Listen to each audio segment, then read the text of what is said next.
ایک عورت کو اس کے شوہر نے طلاق دے دی، اس کے 3 بچے ہیں، بیوی نے دوسرا نکاح کر لیا، تو اب یہ بچوں کی ذمہ داری کس کی؟ ان کی پرورش، ان کی تربیت، اس کی ذمہ داری کس کی ہے؟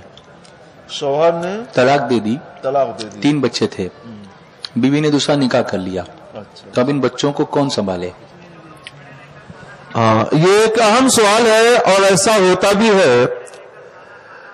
مسئلہ یہ ہے کہ اگر لڑکے کی عمر 7 سال سے کم ہے تو 7 سال کی عمر تک لڑکا ماں کی پرورش میں رہے گا، اور بچی کی عمر 9 سال سے کم ہے تو 9 سال کی عمر تک بچی ماں کے پاس رہے گی۔ جب بچی کی عمر 9 سال ہو جائے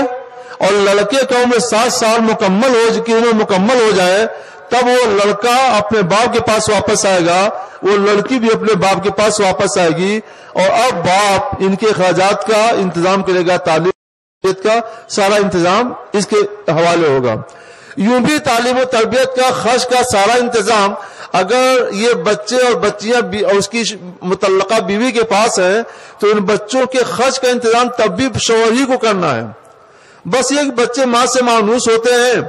اور ماں اپنے بچوں سے مانوس ہوتی ہے، تو اس وجہ سے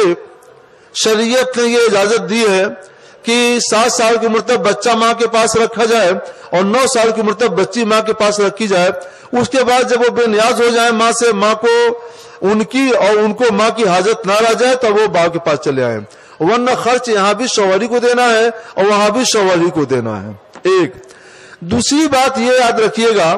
کہ یہ قانون اس وقت تک ہے جب تک کہ عورت نے لڑکے لڑکی کے غیر محرم کے ساتھ نکاح نہ کیا ہو، اور اگر کسی اجنبی کے ساتھ نکاح کر لیا تو وہاں ان بچے اور بچیوں کو تکلیف پہنچ سکتی ہے، اور عورت ان بچے اور بچیوں کو کی صحیح پرورش پر قادر نہیں ہو سکتی۔ اس لیے اب شریعت طاہرہ حکم دیتی ہے کہ اگر کسی اجنبی فیملی میں اس نے نکاح کر لیا جو بچوں کے محارم سے نہیں ہے، محرم نہیں ہے، تو اب وہ بچے 7 سال کے ہوں یا اس سے کم کے ہوں، بچی 9 سال کی ہو یا اس سے کم کی ہو، ہر حال میں ان بچے اور بچیوں کو اس کے باپ کو واپس کر دیا جائے۔